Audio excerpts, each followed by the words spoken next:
네, 그렇습니다. 뭐 기본소득을 둘러싼 이제 처음 우리가 문제 제기를 할 때는 사실 포퓰리즘이다, 뭐 망상이다 이런 근거 없는 비난도 상당히 많았었는데 2019년 1회 이제 기본소득 박람회를 할 때 이제 그런 공론화 이런 단계를 거쳐서 지난해 이제 좀 많이 대중화되는 그런 단계를 또 거쳤고, 근데 올해는 이제 또 좀 더 현실적인 부분으로 우리 기본소득을 좀 정책을 실시하는 실천하는 그런 장으로 이제 오게 된 데까지 굉장히 많은 일들이 있었지만은 이제 뭐 많은 그 보람도 느끼는 그런 과정이었다 이렇게 볼 수 있겠습니다. 네, 그렇군요. 예.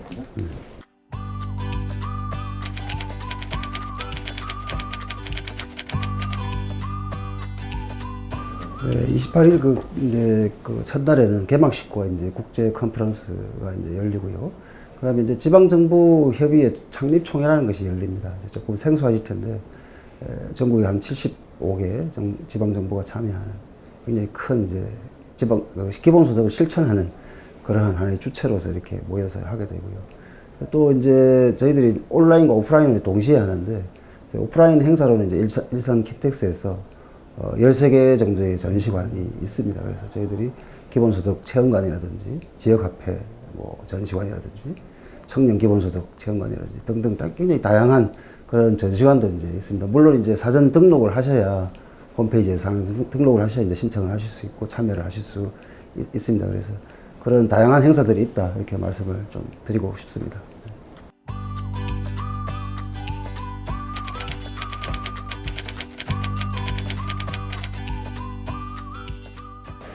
그 기존의 복지 패러다임은 이제 쉽게 설명하면 이제 취약계층을 선별해서 집중적으로 지원하는 그런 형태를 띠는 것이죠. 근데 기본소득은 그에 반해서 구분하지 않고 무조건 모두에게 동일하게 그래서 일정 정도의 소득을 보장해주는 그러한 소득 보장 정책이다 이렇게 볼 수 있겠습니다. 좀 쉽게 말하면 이제 문재인 정부에서 소득주도 성장이라 이런 말을 썼지 않습니까? 그게 확장판이다 이렇게 보시면 되겠죠. 그래서 저희들이 그 기존의 복지 그 정책들과 조금 다르게 저희들은 기본소득을 경제정책으로 이렇게 좀 보는 측면이 많습니다. 그래서 복지적 성격을 띠지만 경제정책이다. 이렇게 보는 이유는 아까 말씀드린 대로 그 기본소득이 이 시대에 이제 그 4차 산업혁명 이렇게 되면서 일자리와 이 노동의 위기가 굉장히 오고 있지 않습니까? 기계가 이제 대체를 하면서 이제 그래서 그런 부분들이 환경적인 요소가 크고, 그 다음에 경제가 굉장히 그 수요 중심이 돼야 되는데 수요와 공급이 이제 밸런스가 맞아야 되는데 공급은 넘쳐나죠. 뭐 못 만드는 게 없으니까요. 가장 빠른 시간 내에 엄청난 공급을 하는 시대인데 수요는 그에 따라서 굉장히 그 따라가지는 못하는 이런 상황이. 총 수요가 굉장히 극단적으로 좀 부족한 상황인 거죠. 근데 수요가 부족한 거는 뭐 쉽게 얘기하면은 수중에 돈을 쓸 만한 돈이 없는 거죠. 가처분 소득이 없고. 그래서 기본소득은 바로 이런 그 쓸 수 있는 돈을 그 좀 지원해주고, 그래서 그 하나의 경제정책으로서 소비 촉진 효과, 경제 활성화 이런 부분들로 이제 연계되는 정책으로서 좀 본다 이런 측면들이 있고요. 그래서 지금 정책적 효과를 좀 질문하셨는데 경제적 효과는 이미 많이 좀 그 몇 차례 그 청년 기본소득과 재난 기본소득을 통해서 이렇게 통계로서도 확인된 바가 있습니다. 그래서 특히 이제 지역 경제 활성화에 굉장히 큰 도움이 되었다 이렇게 보는데요. 그거는 이제 세계 언론들도 굉장히 주목한 정책이었는데 바로 소멸성 지역화폐라는 것입니다. 그래서 그 현금으로 주는 것이 아니고 3개월 안에 쓰지 않으면 없어지는 지역화폐 형태로 썼기 때문에 그 효과가 굉장히 컸다. 그래서 그 지역화폐를 사용한 가맹점 같은 경우에는 그 매출 효과가 1.5배에서 2.8배 정도 늘어났다. 더 썼다라는 거죠. 그래서 뭐 단적인 예로 일본은 그 아시겠지만은 그 70% 정도가 바로 저축을 했다 쓰지 않고 현금을 줬기 때문에 그렇거든요. 그래서 그런 부분들이 극단적으로 이렇게 보여지는데 그래서 어쨌든 그 지역 경제 활성화 측면에서 굉장히 큰 효과가 있었다 이렇게 보여지고요. 그 다음에 이제 사회적 심리적 효과도 매우 컸다라는 것이 증명되었다라는 거죠. 그래서 청년 기본소득을 저희들이 이렇게 연간 100만 원씩 지원을 했을 때 청년들이 이제 만족도 조사가 굉장히 높았고, 그 다음에 내가 더 좋은 직장을 이렇게 구할 수 있는 그런 시간과 어떤 그런 계기들을 만들어줬다. 그래서 내 삶이 좀 더 내 삶의 미래에 대해서 그렇게 그 준비를 하는 그러한 계기를 만들어줬다는 점에서 굉장히 높은 평가를 받고 있는 거죠. 그래서 경제적으로, 심리적으로 안정이 될 때 이 경제에 굉장히 미치는 영향은 클 것이다. 효과는 굉장히 보장되고 있다. 이렇게 말씀드릴 수 있겠습니다.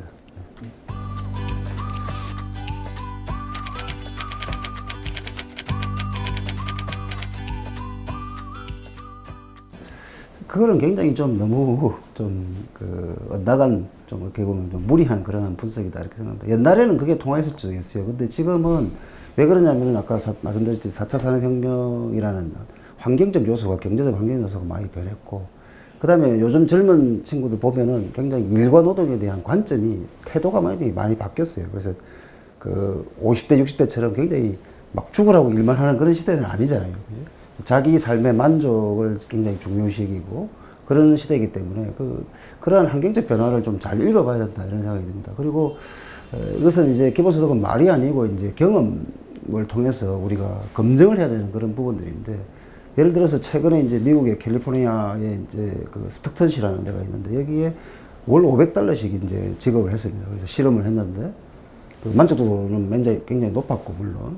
그 다음에 이제 고용 효과를 봤더니 2019년도 2월 달에 약 28% 정도에서 1년이 지난 2020년 2월 달에는 40%까지 늘었어요. 그러니까 고용을 준비한다는 것이죠. 더 좋은 직장을 준비하는 그 시간들로 이렇게 활용을 했다는 뜻이죠. 그리고 독일에서도 비슷한 실험들이 지금 벌어지고 있습니다. 그리고 아까도 말씀드렸지만 우리 경기도 청년 기본소득도 비슷한 맥락에서 효과들을 당사자들이 그렇게 말을 하고 있는 겁니다. 그래서 저희들은 단순히 이런 기본소득에 둘러싼 그런 정책들을 말이 아니고 실제 정책을 통해서 검증하고 우리가 집단적으로 대안들을 모색하는 그런 부분들이 이제는 중요해졌다. 그래서 근거 없는 비난들, 노동을 하지 않을 것이다. 저는 오히려 더 노동에 대해서 더 진지하게 생각하고 새로운 일자리와 새로운 노동에 대한 관점으로 앞으로 나아갈 수 있을 것이다. 이렇게 생각합니다.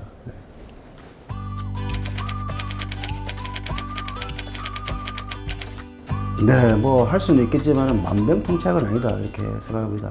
그렇게 할 수가 없죠. 왜냐하면 말씀하신 격차라든지 불평등, 불공정 이거는 수십 년간 사실 한국 경제의 구조적인 문제거든요. 쌓여온. 그래서 어떻게 보면 대기업 중심, 또 뭐 재벌 중심, 또 제조업, 수출 뭐 이렇게 우리가 경제가 굴러왔는데, 그런 속에서 이제 우리가 이제 강고한 기득권이라고 얘기하는 그런 세력들이 좀 그런 부분에서 굉장히 좀 불평등, 불공정을 강화하는, 고착화하는 그런 과정들이었기 때문에 기본소득이라는 그런 하나의 그런 정책을 통해서 이것이 일거에 없어질 것이다라고 생각하지 않습니다. 그러나 아까도 말씀드렸지만 이제 경제적 기본권, 내 삶의 어떤 그런 최소한의 영위를 할 수 있는 그런 부분들을 안정적으로 보장해 준다면 이것이 단순한 복지 정책이 아니라고 제가 말씀드렸는데, 경제 선순환, 그러니까 이제 경제 성장을 하기 위해서는 개인의 혁신이 굉장히 중요한 시대가 된 거죠. 그러니까 대기업이나 이런 이제 그런 중심의 성장에서 개인이 창발적인 그런 의지를 가지고 혁신을 가지는 그러한 시대로 이제 넘어가고 있다. 그랬을 때 이 최소한의 그런 부분들을 보장해주는, 경제적인 안정들을 보장해주는 것이야말로 성장의 밑거름이 되는, 토대가 되는.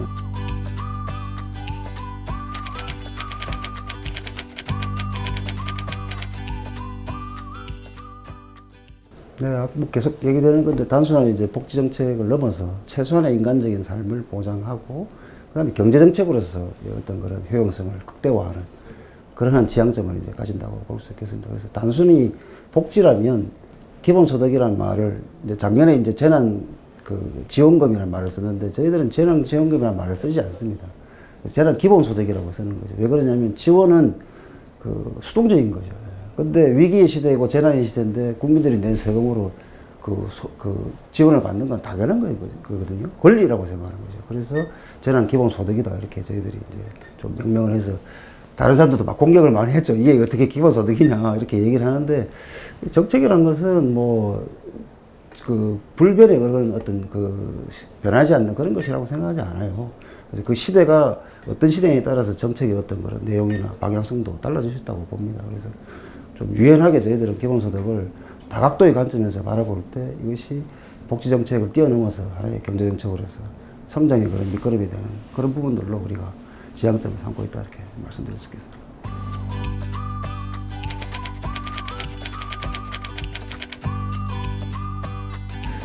지금 이제 뭐 특히 20대, 30대들이 굉장히 어려운 시대를 살고 있다고 이렇게 생각하거든요. 그래서 뭐 안타까운 일이지만 굉장히 스스로 이제 삶을 포기하는 그리고 굉장히 늘어나고 있고 이런 건데 이럴 때 국가가 무엇을 어떻게 해야 되는가 이런 부분들을 우리가 많이 진지하게 고민해야 된다고 생각하는 거죠. 그래서 경제적 기본권이라는 말을 저희들이 이제 제가 이렇게 찾아서 만들었는데 이제 쉽게 얘기하면 이제 7, 80년대, 90년대는 사실 민주주의, 인권 이런 걸 하는 정치적 기본권, 그다음에 사회적 기본권 이런 것들이 굉장히 확장되어 왔지 않습니까? 그래서 세계가 이제 인정하는 민주주의 국가가 우리나라가 됐는데, 근데 IMF 이후에 사실 굉장히 경제적으로 힘들어지면서 이 격차가 더 벌어지는 그런 과정이 된 거죠. 그래서 그런 것들이 이제 고착화되는 속에서 잘 사는 사람은 너무나 잘 살고, 못 사는 사람은 너무나 못 사는 이런.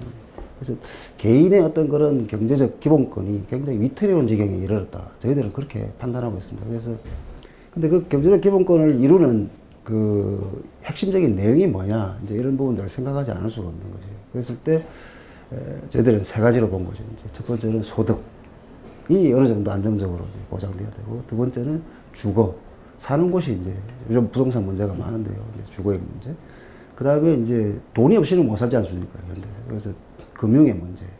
이 세 가지를 이제 저희들이 본 겁니다. 그래서 기본소득은 뭐 말씀을 충분히 드렸으니까 생략하고, 기본주택은 이제 그 보편적인 주거권이라는 그런 관점에서 이것도 이제 무조건적으로 차별 두지 않고 조건을 두지 않고 좀 퀄리티가 있는 그런 주택에서 이렇게 살 수 있도록 이렇게 최소한의 국가가 그런 것들도 보장하는 그런 정책으로 저희들이 좀 추진을 하고 있고요. 그 다음에 금융도 마찬가지입니다. 굉장히 이제 취약계층이라든지 신용불량자, 좀 등급이 낮은 분들은 굉장히 그 금융 접근성이 낮거든요. 그래서 어려운 문턱이 굉장히 높습니다. 그런 것들이 현실인데 좀 그런 부분들을 금융의 기본권이라는 관점에서 조금 낮춰주고 손쉽게 좀 이렇게 돈을 이렇게 빌릴 수 있고 돈을 또 갚을 수 있고 그렇게 해서 경제 활동을 유지하도록 그렇게 도와주는 것이 이제 국가가 해야 될 측면이에요. 그래서 소득과 주거와 금융 이 세 가지 부분을 좀 핵심적인 경제적 기본권으로 우리가 내용을 규정하고 실제 경기도가 이런 부분에서 말이 아니고 실제로 정책을 통해서 지금 여러 가지로 정책적인 시도를 하고 있습니다. 그래서 그 성과들이 이제 곧 나와서 널리 알려지기를 이제 바라는 그런 마음입니다.